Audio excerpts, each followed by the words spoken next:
Philly Cam Studios. This is March 4th, 2025, and you know who the president of this country is, right? This episode this is for April, Universal Poet for the month of April. Kevin O'Neill, Universal Poet, phillycam.com, phillycam.org. You will see this is going to be a two episodes split, and it goes back to, this is archival gold.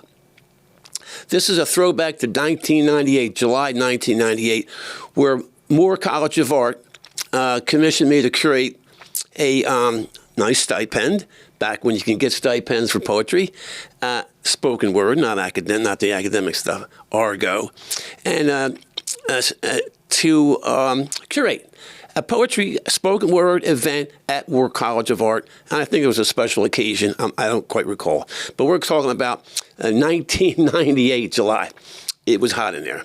So big auditorium, packed house. All the promotional stuff was done. Moore did a lot. I did a lot. So we're talking about this is a seminal event when poets who are now Pew Fellows, recording artists, authors, the subjects of giant mural artworks, right? And the Poets Laureate of Delaware, the twin poets. So I don't want to mention my curatorial vision for the future of poetry, but I'm just going to drop that on you because that's what it was. So I envisioned all this. I'm not ringing my bell, but I saw the talent in these people and promoted them for years, all 9 years at the Painted Bride Arts Center, my pioneering Day of the Poet, monthly spoken word festival at the Painted Bride for 9 seasons. And I promoted the work of these poets. You're going to see all black poets and one Latino from the penitentiary. So I promoted their work constantly. These were the seminal days, right, of organizing spoken word events, and the people whose voices spoke the loudest to the socio-political issues of the time and historically, okay, diaspora, the African diaspora. So it's a combination of black poets and poets from the penitentiary, Graterford Maximum Security Penitentiary by the Monitor. Right, videotapes that I produced at Graterford during my 3 years there as artist in residence, the prison's first artist in residence. So 3 years, 3 days a week. So you will see inmate poets. So it's going to be split in two. So the first segment is going to be followed. There's 2 files. The first segment will be the second segment, which will be for May, will be a continuation of what we're going to see today. Same poets, the same setup. It just this is an hour program. It turned out to be with editing 2 hours. So you don't want to miss it. Ursula Rucker, twin poets, Rich Medina, Trapeta Mason, and inmate brothers, poets from the penitentiary. And, of course, the master bard himself, Kevin O'Neill, keeping it real. You don't want to miss this. 2 segments, April and May. Don't miss it. We're not starting yet. You don't have to be quiet. There is a pile, a stack of curator statements over on that table by the entrance. So we'd like everyone, if you don't mind, to get one and look it over whenever it's convenient. You can all run now if you'd like. But they're on the table there, and it's a few, okay, Molly's passing some around. People can, I know who you are behind those Foster grants, I can tell you right now. Marjorie, does this look okay? You getting sound? We'll get started in a few minutes. Yeah, I think so. I don't want to get a crooked neck, but it's going to be. The stage is so small. Yeah, I don't know. Very poets of substance, poets of conscience, and begin to consider us in their presentations of an important nature, such as the one we have here tonight. So. I, for one, hope it's a beginning toward a renewed artistic climate locally, nationally, where important events are not excluded from poets and the spoken word movement. The poets that are included in this presentation tonight, I'm very proud to present them, each and all, as artists and poets of a very serious nature and artists of conscience. We're going to run through, we're going to have an intermission at the first half, and the refreshments are provided by the West Philadelphia Cultural Center. So we'd like to, did I get that right? Alliance. And friends. But so we'd like to thank them for the refreshments. We're not in the auditorium as was previously planned because there's no air, or they pumped the air somewhere else. Since this Mayor Rendell is this Mayor Rendell's office. So we're out here where there's a little bit of air. Marjorie Good is here from DUTV. She was good enough to come down. She will videotape the event, ostensibly for her voice production, which is world-renowned literary series for DUTV. It's called Voice. Thursday nights at 9:30 and midnight. So if you haven't checked that out on Cable 54, check it out. It's bringing you the word and it's dropping some science. So check Marjorie's production out. She'll be videoing tonight's presentation. There is, I only have a couple things to say, and that was one of them. I think we should begin the evening with a moment of prayer in silence, as long as there's some profanity in it. Now, I want to guarantee everyone here that there'll be something to offend everyone. And if there's not, you can see me after the show. It's guaranteed. So I want to make a dedication for this presentation, which I feel very strongly about. And I'm very proud to present and introduce a group of writers and poets from the maximum security prison at the State Correctional Institution at Graterford. You'll be hearing their comments and listening to their poetry by the way of videotape. They can't be here tonight. Many of them are serving life sentences, serving hard time. So they are here tonight represented by me. And I want to make the dedication to the inmates and to the men in the inmate, the Poetry Project at Graterford Penitentiary.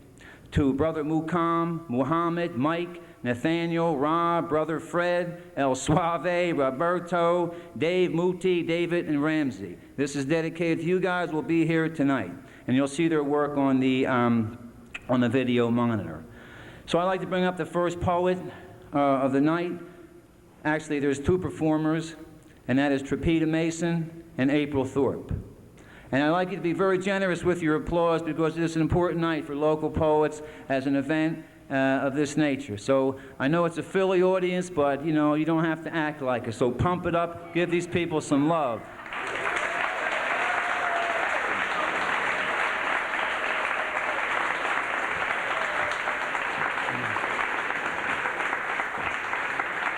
I'm feeling it, I'm feeling it, I'm feeling that, I'm feeling that. Yes. I am feeling that. Trapeta Mason and April Thorpe. Is this okay, just like this?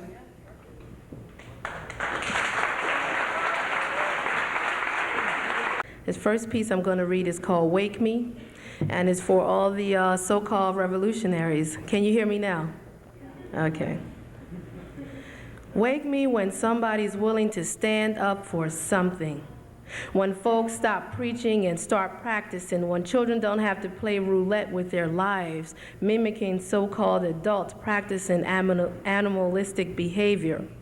Wake me when everyone stops pretending that happiness and bliss exist in a liquor bottle and weed. Just face reality, that is escapism. No need to explain your crutch to me. No need to explain your crutch to me. Wake me when people start realizing that we are practicing insanity, doing the same thing over and over again and expecting a change, insanity. Wake me when people stop sharing their negative personal issues and mental preoccupations and emotional perversions for kicks and admit that they're fucked up too. Oh, wake me when unstable sisters stop pretending to love so deep and wonder what happens when the tide comes in. Wake me when non-commitment-oriented brothers claim they can't find no queen while stepping on the necks of beautiful, conscious sisters. When families stop acting like miniature pieces on an assembly line, breaking up faster than it takes time to put one together. So in order to remain sane, I must sleep through the rhetoric and slobber on so-called revolutionaries and yawn in the face of the pseudo-intellectuals and spread morning breath on the phonies who don't realize that change comes after the elimination of adverse conditions and ridiculous as individuals. Oh, wake me if you understand this poem and you're not at the mall shopping for your pre-revolutionary gear.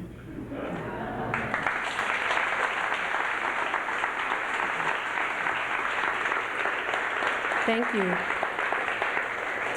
Okay, I'm going to move on and read my second piece to you. And I feel a little weird up here. But I'm going to read this piece because comes out of an event that happened not too long ago. And I tend not to write a lot about issues of interracial dating or anything like that. So this poem just kind of came to me out of an incident. It's called I Should Have Known. I should have known he liked white girls. It was the way he looked at me. My color, I think, reminds him of Dookie, caca, shit. So I look at him like the shit he thinks I am. I want my funk to penetrate him. I want it to stay on him. And I think, why ain't you with us, motherfucker? Yes, I sat through the multicultural lessons and chilling with the reformed racists and the so-called cured bigots. Never trust a person who claims to have no biases. So I look at him like the shit he thinks I am, and I think, do you not like your mother? What'd she ever do to you but bring your black behind into the world? I want my funk to stick to his charcoal flesh. I want my brown to stain his teeth. I want to take his breath away with my cocoa piss. So I look at him like the shit he thinks I am. I don't hold nothing back. And I think, do you not like yourself when you look in the mirror? I should have known he liked white girls. It was the look in his eyes, the quick flash, the way he dismissed me like I was shit going down a toilet.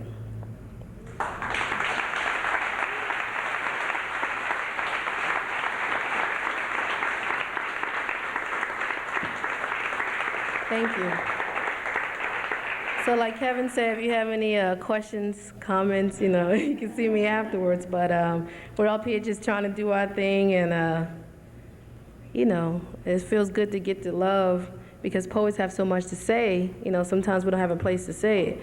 And April Thorpe is also a poet and a vocalist, and we collaborate on some pieces. And this is a piece we wrote while I wrote the poem, and April has the vocals. She can speak for herself, but in the interest of time, This is called For Some Sisters.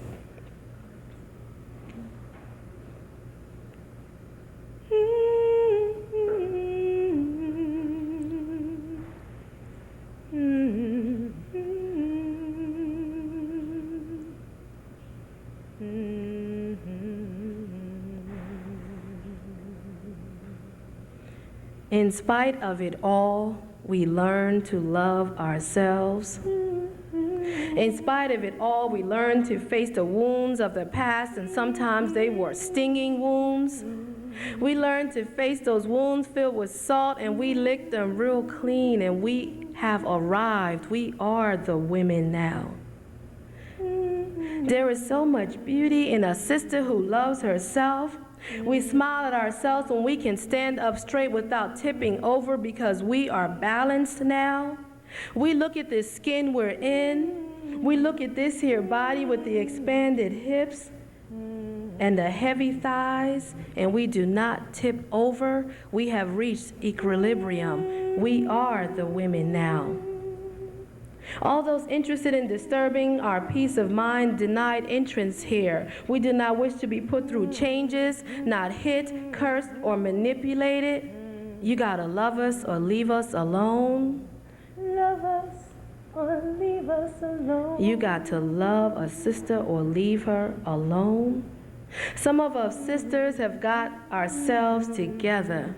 We educate our minds and bodies and free ourselves from negative people and things who can only bring us down.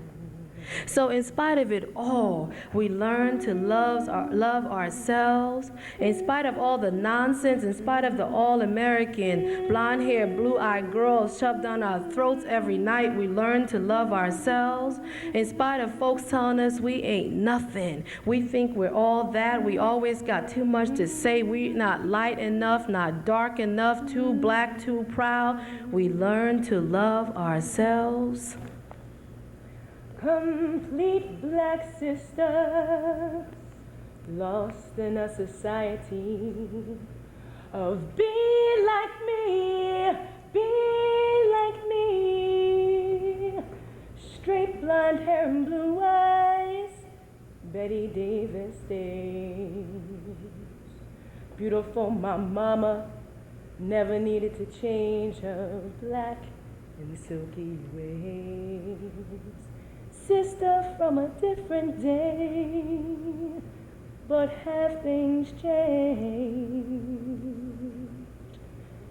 Beautiful, natural, black, I was born, that way I will die. Natural, beautiful, black, beautiful, sister, you are beautiful. Why weren't those the words used in the brainwash era? Beautiful, natural, black sister, beautiful. So in spite of all of this, we learn to love ourselves. In spite of being dissed and pimped and displayed and played and violated and screwed without consent, we learn to love ourselves. In spite of the brothers that didn't want us, the sisters that pulled away when we reached out, the mothers that didn't understand that our happiness depended upon us loving ourselves, in spite of all of this, we learn to love ourselves. Beautiful, Beautiful, natural sister. In spite of the lonely nights, the hard days, the histories that didn't include her stories, in spite of all the reasons to hate ourselves, we learn to face the wounds of the past. We learn to meet the new wounds and we lick them clean.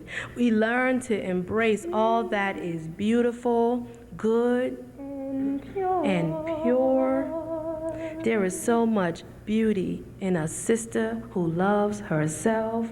We are the women now. So this poem is for all of us women who can smile at ourselves every time we stand up straight without tipping over, because we are balanced now. beautiful, Beautiful, natural black sister. There is so much beauty in a sister who loves herself. Thank you. Thank you for your time.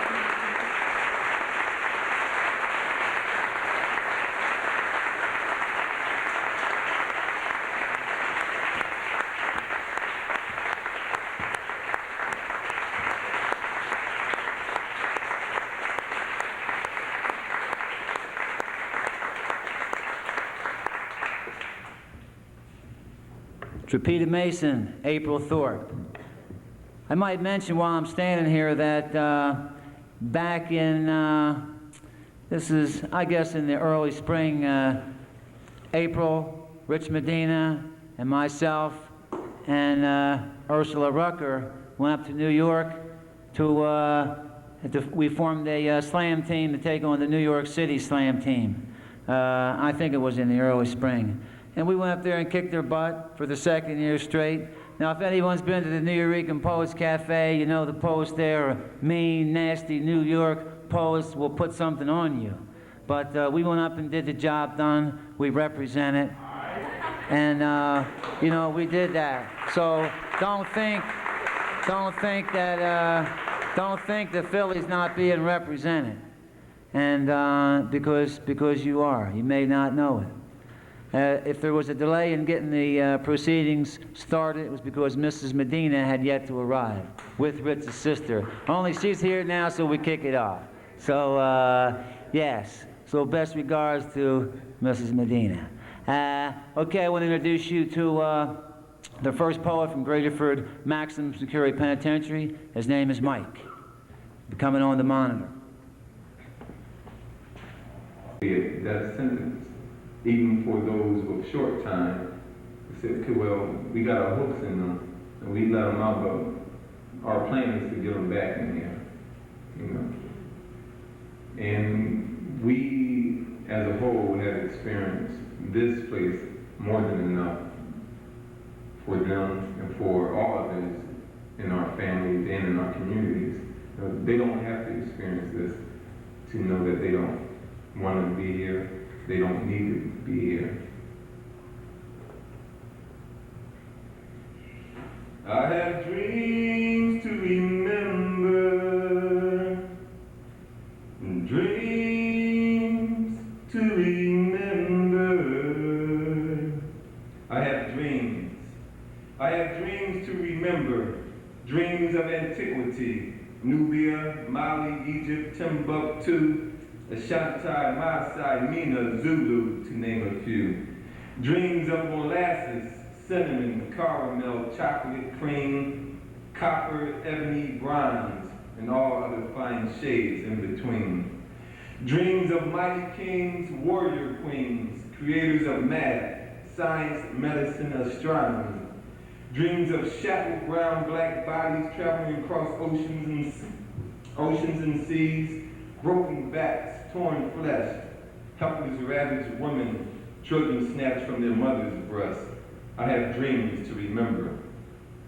Dreams of Toussaint, Turner, Tubman, Truth, Bethune, Douglas, Carver, Garvey, Du Bois. Dreams of Dunbar, Wright, Dumas, Hurston, Hughes, Parks, King, Snick, Panther, Marshall, Chisholm, Gray, Jones. I have dreams to remember. I have dreams to remember, for they are my flesh. Their fulfillment lies within the commitment of my quest. Commitment to be that which I need to become. As I realize I am a child of the sand and sun. And like the sun, I was made to shine through darkness and bring growth to those around me. I have dreams to remember. Within my flesh, I carry the dreams of great eyes whose bodies will fail them before their eyes see the sun in the horizon without bars and stone corrupting its beauty. Dreams of able bodies with broken minds who can no longer decipher reality from their nightmares. Dreams of old and young who have forgotten what it is to seek after wisdom, who have never begun the quest down the road of manhood. I have dreams to remember. Dreams of my father's eyes and my mother's kiss, my G-mom hugs and my double G-mom belief in faith. Dreams of an ebony queen whom with English lit glimpsed the man I could become and told me Morehouse was my future. I have dreams to remember. I have dreams to remember, and with each step I take down this righteous path brings closer to fruition dreams of past. Who am I to fail when others have made clear my path with sweat and blood, realizing that they would never see but within their dreams, and with such they overcame a much greater boundary than I must today. They forgot not nor turned to lure the mighty river and the drums on the Niger floor. I have dreams to remember, and whom or what can deny me their fruition bring. When the earth moves, it is not denied. When the wind is in its fury, nothing stays its path. When water decides to expand its boundaries, then to it we must give. The author of such things is a friend of mine, yes, best. Whom shall deny me these dreams to fulfill and lay to rest? I have dreams to remember. I have dreams to remember. Dreams to remember. I have dreams to remember. I have dreams.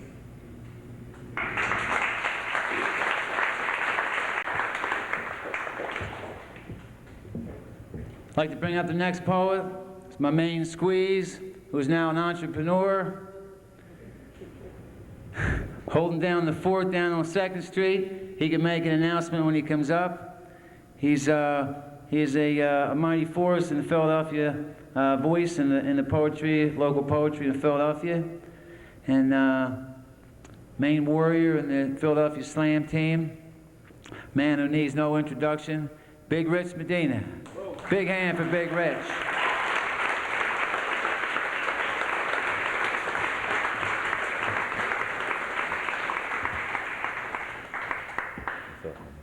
You want to plug this door or anything about that? Sure. How's everybody doing? You have to excuse me for bringing books up here, but like Southern KKK stairs when the Negroes move into town. Living ever seen while trying to hide behind collective black dreams and mountaintop parties. Seasons always change, as do all these opinions that worry us all from day to day. Stains on the family, stains on the brain. Exhaling black women say the family will be regained or refurbished, only to be used and abused again and again till death do they fall apart. And now it's past the old boundaries for good. 27 pages into chapter 2, the plot thickens. That fucking stain sickens me, and my personal war to explosive measures. Fighting a war that no one else knows about, a war against yourself. Infantry at the ready in a sick personal war. Smoking lungs reminiscent of Chernobyl snowfalls makes for steeple hills and chills up the spines of the opinionator as parts of the story of a man among men unfolds. He, now resting, buried with military money, courting danger in the clutches of ignorant women not fit to fill my mother's shoes. More dangerous than chemo and larcenous from the start, he, now resting, her light-skinned trophy with a heart of gold, trapped in a vice cast in alcoholic steel, covered with a body of flesh and bone, prone to fall to defeat at the hands of disregarded health issues. 10 radiation treatments later, life's rivers of mediocrity swell about the fringe and creep into the pastures where peace is said to rest between dewdrops. And love settles on that which can hold on to it in the wild. And here goes she, unfit to fill my mother's shoes, queen of the barrel-based crabs, reaching up and grabbing the shoestrings of a wishful climber. She be misery, and he be company man. 27 pages into chapter 2. Thick plot, sick lot of characters to get morbid with for free. Standing alone again. A mere frame of a man with a heavenly paintbrush aimed at my temple. So I shelter my heart, polyurethane my mind, and buy myself some serious nutrition. Off and on, I play that guy in the movie with a strange habit, observed by some and understood by few. I've heard it said that people are strange when you're a stranger and faces look ugly when you're alone. On and off like the wind or a light switch in the busiest room in the house. No one knows you for sure, but they dance to your tune and frown at the unfamiliar sounds, though the flavor looks like business belonging to nobody. So you crouch behind the door to the truth and get kicked in the ass by lies overpowering hinges. See futures impaled on syringes and drown in alcoholism's past, asking why all this change and how do I set things up to rearrange the seating for more leg room by backseat knee massage. Send a corsage to the grave with the dead as a rhetorical gesture and pain my hindsight. Teach lessons to the mistakes made mine by life and living unashamed of the need to relevate. Or percolate like a machine to make that which makes up the delusionary lifer, me, following him to places better than this. And I'm wondering what's tomorrow gonna bring.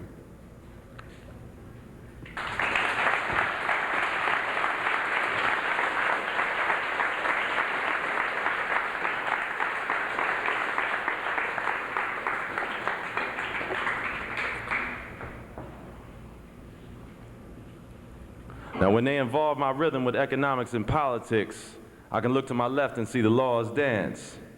And I can look to my right and hear money spending itself out of tune. And back in high school, me and my friends would converse over things like 40 ounces of malt liquor and things like linoleum backspins. But today we're forced to defend ourselves with the swords of the sensei and gun-shooting shells of alcohol. And now the troops of Beelzebub are climbing the walls, separating subconscious from semi-literate. And I'm wondering now, is this what fucking yourself in the head feels like? It hurts like hell.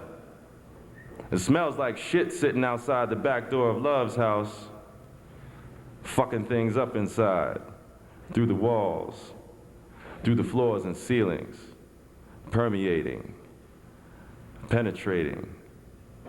It'll have you bringing about the hesitation sensation when the press on news says it's time for you to pick up your shit and go.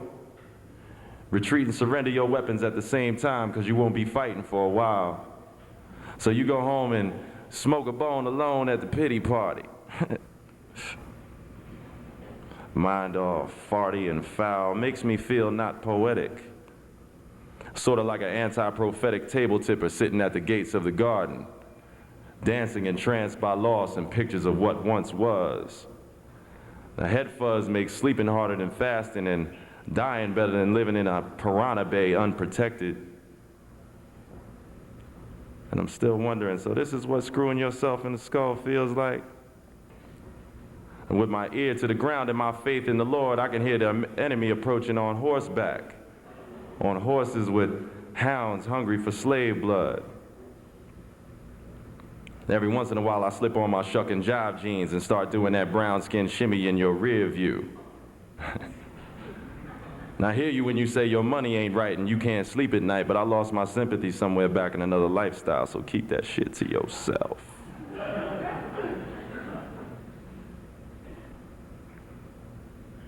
Very often on, that which seems to be important to some is minuscule to the few who think. When you're running a race with no shoes on, you can't quite feel too sorry for the ones that got the new Nikes. And for those who choose to dislike or judge my choice of garment, I carry $5 and change of thought and sell my style for a glance times 10 and a chance to revisit the b-boy stance. No longer threadbare be my taste, so I comfortably lace my boot for the introduction of steel toes to the backside of traditional cover-ups for profit. The preservation of culture runs through my veins as lies and thieves run naked in politics. So today I stand dipped as the butter stick, existing as the sole reason why the toast is so good to boogie to. A smooth glaze over the coarse cooked landscape for the backspinner's delight. The sweetest glaze to that which is otherwise dry and bland, so my dance is viewed as fresh. I'm often tried on and tested unwillingly, only to be told that I just don't fit in anyway. So today, historical be my quest for the mainstream and all its similarities to soap opera shakedowns. Today I forge paths never before taken, as with the angry rhino, charging through the brush on the outskirts of the plains of rhythmic styling. Falling trees and the screams of dying obstacles echo behind me. And today we ask him to lead us not into temptation, because we already know the fucking way. We ask him to give us this day our daily bread, ignorant to the fact that slang and ebonics sit in the possessions bin outside the pearly gates, like excess baggage, meant only to be carried on earth, birthplace of many a lettered man and too many cutthroat plans to prove the brown tone inferior. To the screeching paperback purity of the white page, my rage is written toward and about, or maybe within, black as text and texture, with both match in effect on the lighter shade used to call me a spade. Since I invented farm aid at emancipation, or the great backpedaling phenomenon, that changed. And how I'm to relate to the descendants of men who beat my daddy's daddy's daddy, and women who needed but resented my mama's mama's mama, because she walked so proud on the regimen of a machine and a diet fit for farm animals. Today, my jet black lack of historical identity has me slamming doors at the thought of eating leftovers. You know, you can shit on the same toilet as white folks. You can ride on top of the motherfucking bus if you feel like it. throwing tantrums when my show was interrupted by bulletins, talking of more bullets for my neighborhood to duck and hide from. Man, us niggas done come a long way, didn't we, boss? I mean, we doing good now. But I forgot what it feels like to have a whole family around the table at least once a week, and how it used to feel when mommy carried a surprise gift behind her back and asked me not to peek before my time and age with the grace of a ballerina on ice. Calling the life we share too technological, I often wish to dial the psychic poet's hotline and have a chit-chat with Muta Baraka on loose-leaf limitations and the price of fashionable imitation. I asked the crypt keeper at the grave of Langston Hughes why this brother over here puts so much energy into not drinking Mystic because of some bullshit about South Africa. And why she don't like to talk to white folks over some bullshit about them slipping microchips in her ears and in her drinks. At a bar where bigots are welcome with open arms. Oh, psychic poet, will I ever sell 1 million books? Oh, psychic poet, will I ever roast ideas on paper to chat at crowds and boast? I've got no time for fake ones or women who stand next to the shadows of miracles looking for a man's feet at the base. And today, you can shit on the same toilets as white folks. You can ride on top of the motherfucking bus. How about we get over it?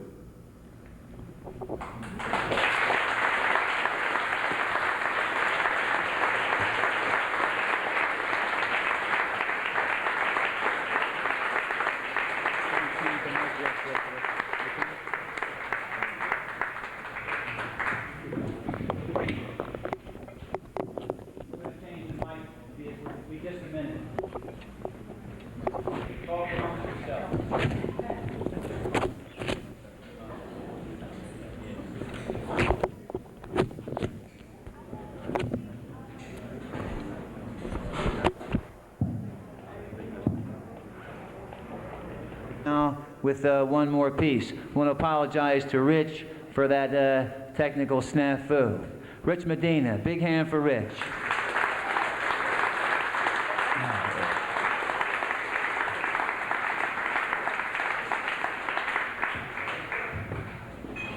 Hello, hello, hello, hello? Hello? Do one more piece, something that I'm kind of familiar with. And some people here may have heard it before.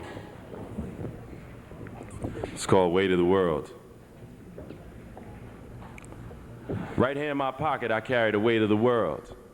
On my back, I wear a target for hatred in a land not my own. And they be telling me shit like, slow down, bro. They're saying take your hand off it. That's what they're telling me. He's doing it again. Yeah, that's what they're saying.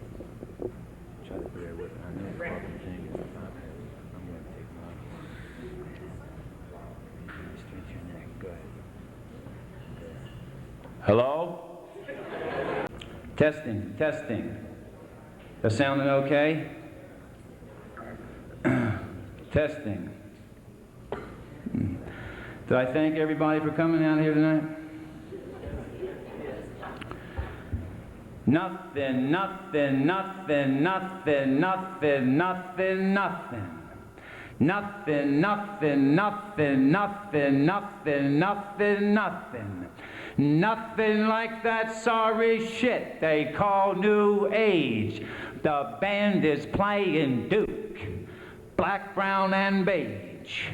Julio Rodriguez is counting the wage. The MCs are pacing like a cat in a cage as Bobito the barber calls out from the page. Mum's the schemer to the side of the stage. Mum's the schemer to the side of the stage. Mums comes invoking a vertical rage. He comes in smoking a spoken 12 gauge. All that fat in a baritone boil. Blackjack bloodlet typeset wet in jet fuel oil. He comes in sweating like a ghetto gargoyle, high octane lead from the Book of the Dead. He comes in vents steaming, hot silicone semen, gladiator dreaming of 5 smooth stones for the Zion thrones, Procrustean zones in the radiator bones of the tenement demon. He comes in speeding on the Buddha Rutabaga Timberland Express. He comes in bleeding from the crackhead homestead dreadlock Ness mess. He comes in reading the Gettysburg Address. He comes in reading the Gettysburg Address. He comes not dying like Lincoln lying in state of that Union disguise. He comes in flying the Starship Enterprise. He comes in flying the Starship Enterprise like Apollo, Delphi fly, Vox Populi, Nappy Phi Beta Kappa rap engineer from the big boogie burned out biosphere. The MC is the prophet, Al-Mustafa the seer, the poet, the pilot, pariah pioneer. They come Gemini, not regaling like Columbus sailing through that New World whale of cheers.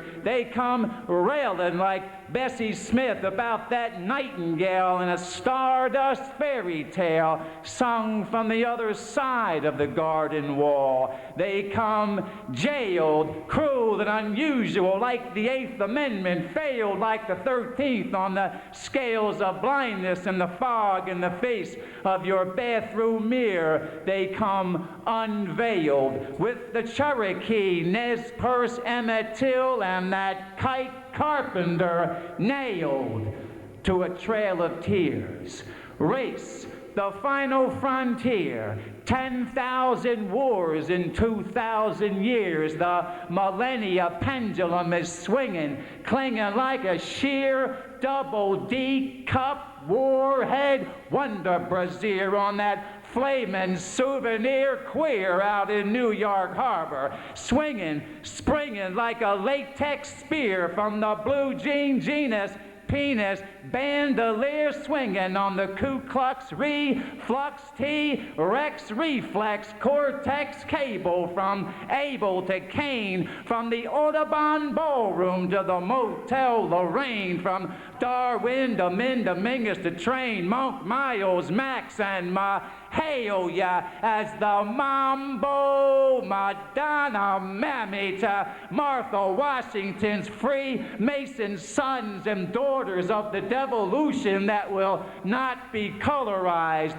moshing with Mark Furman and that mutton chop Moulignon Al Sharpton, swinging, stringing, eating chitterling cornbread crumbs for sacrifice rice and red bean bums, lost in e pluribus unum paradise slums, from Conrad Hilton to Milton to Mums, as the open Mike Tyson icing Robert Frost in a Holocaust tossed salad for Nostradamus, Sir Thomas Don, King of the Coons, and that Klingon spook Clarence, swinging, winging with Paul Revere as the angel of death, door to door, ringing, grinning, ear to ear with Ozzy and Harriet Beecher Stowe, Tipper Gore, and that fucking whore Hillary, the Four Horsemen, and that nigger Poe in the pit of your empty stomach, singing, "We are the world," swinging tick-tock like that big clock bend, like the big cock on that green spick Spock in the hand of the Glock that whacked Rabin, swinging on the block in Shakespeare's penitentiary, swinging sweet and low in rhythm and flow like the chariot of Apollo coming forth to carry you home. Swinging not in sway like yesterday. The antelope and the deer are gone like the Lakota and Bessie Smith. Forever. Race. The final frontier. 10,000 wars in 2,000 years. Oh, Captain, my Captain, 911 can't help you here. Mums, beam me up from the big, boogie burned out biosphere. Thank you very much. Thank you.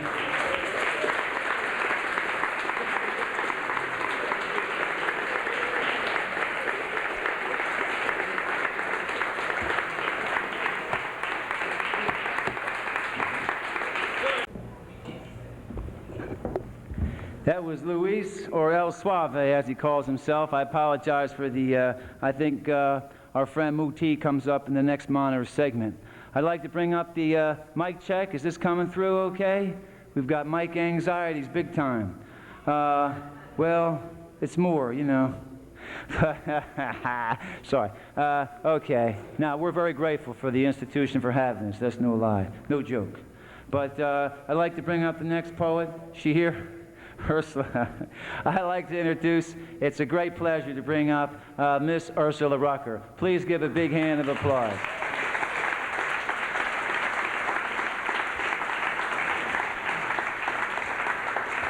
I don't know what you want to do with this, Ursula. You want to try to hook it up on that? I'll just hold it. Okay.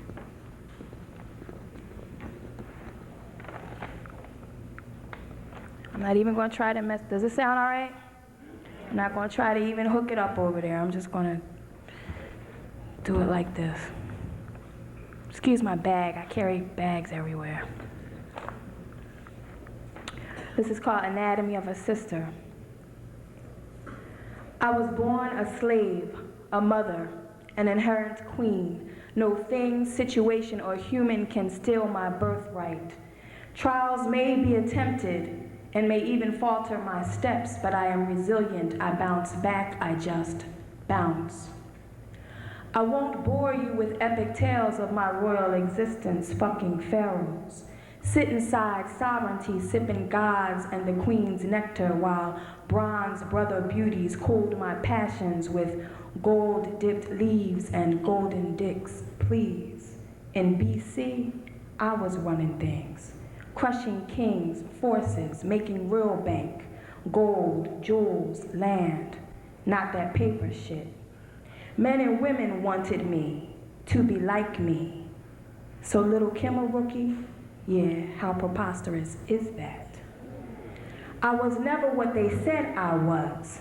If they had the powers of common sense instead of the power in their pants, they would have known that it was just too damn hot to wear a shirt. They act like they ain't never seen bare breasts before. Said I was lewd and lascivious or lascivious or something like that. So that gave them reason enough to rape me before, during, and after the boat ride. See, to them, exotic was just another word for exploit. See, I fucked men to survive and got lashings instead of 10s and 5s. Talk about doing what you got to stay alive. I used to wow them at the Cotton Club. Light and lush is what they called me. Came down from hardy hills and lofty heights just to catch a glimpse of the not-so-brown bombshell. I'd have them traveling to Harlem and hell just to get a hit of the colored crack. Always had them begging for more. Always had them wanting to come back, but the bastards still had me come through the back door.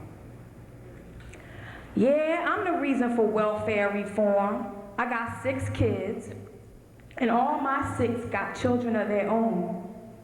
And many of their children's children got children too. And you know what?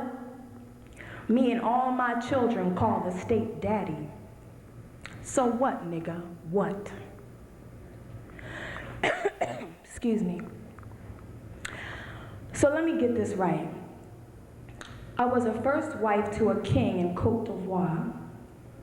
I was the masses' favorite in the big house. I was lighting up Harlem Nights on 125th Street. I was standing in line to cash my check and get my stamps. And I am sporting dreads and talking shit about the white man and pork, saying stuff like, where's my page? Oh, I know, saying stuff like, are you gonna be down when the revolution comes? I'm wearing coochie cutters and 10-inch nails, shaking my money maker to knock, knock, who that? I'm working every day, going to school, raising my children, writing poetry, still looking good. And now I'm the fucking president.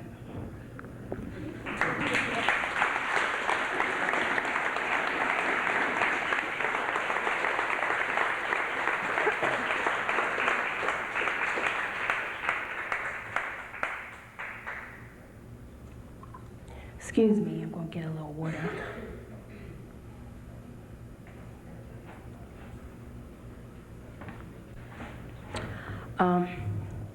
Next one's called Adventures in Wonderland, and we all know what Wonderland is. We're here. And as far as the puppeteers are concerned, all of our names could be Alice.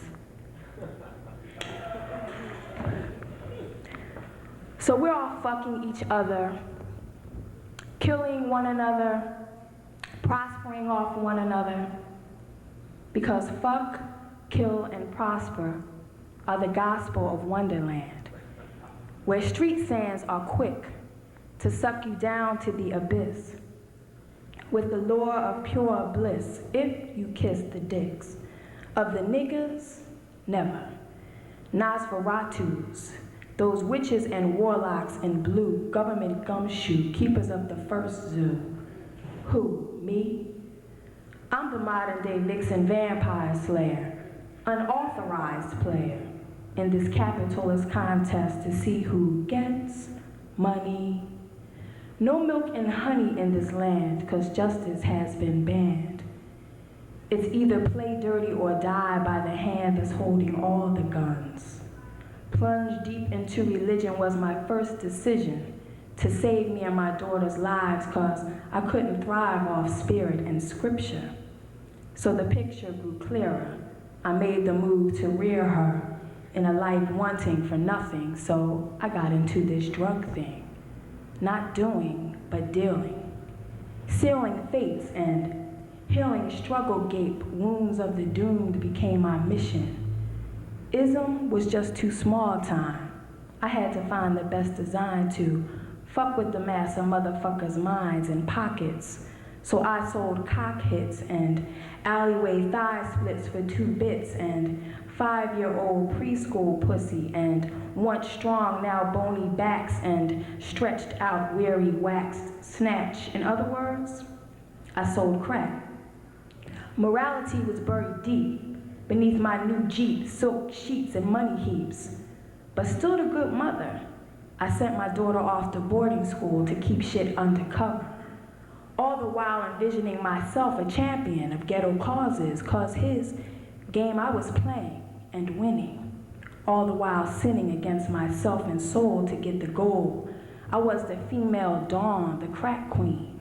To me, I seemed unstoppable. My coffers full, I went buck wild, wanting more, like those pipe-worn whores I had begun to deplore. No time for playing with my coochie, counting my man's made Lucci while he was up inside some hoochie's loose piece. 'Cause I signed the checks, and I counted out the cash. Wasn't saving ass for no nigga sent upriver. I thought my shit was tight, until my empire started to quiver. I was taking every chance under surveillance, being listened to and watched like Assata Shakur. My place on the top was no more sure. Loose lips flipped the script. The fantasy trip swiftly ended, and it took no time to blend in with the population prison. My jaded vision busted like a cherry. Every dream I had now tainted bad. Because I fucked and I killed to prosper. Upheld each tenet of the ghastly gospel, shipped to a different wonderland to pay the price for my vice. a land of fields to toil in like slaves. No lilies in this field, just plenty of souls to save. Plenty of fat, uniform rats with below average sized cocks that slither through cell locks in the night. Plenty of lactating tits being lit left and right. And plenty of coochie burning with desire like black church in the South. Black prayer and pussy on fire, penned up behind barbed wire. Me and my fellow female mammals might as well be animals. Bitches in cages, bodies racked with hormone rages, minds haunted with memories of our children's faces, and they mace us with promises of rehabilitation/corruption. Place smoking guns in empty hands of native sisters and sons. I joined in this nation's favorite pastime on a quest to get mine. But now I'm standing online in the commissary to buy maxi pads instead of standing in line at Barney's for Chanel bags. And Nana, who raised me, went to better days via my mistakes.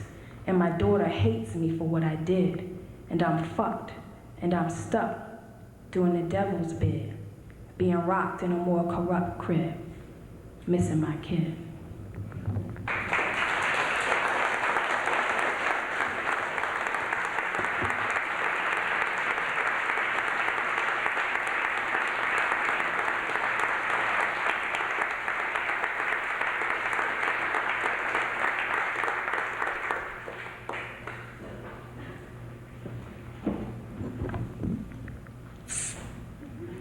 I don't want to get too close to this mic. That was Ursula Rucker. Big hand of applause.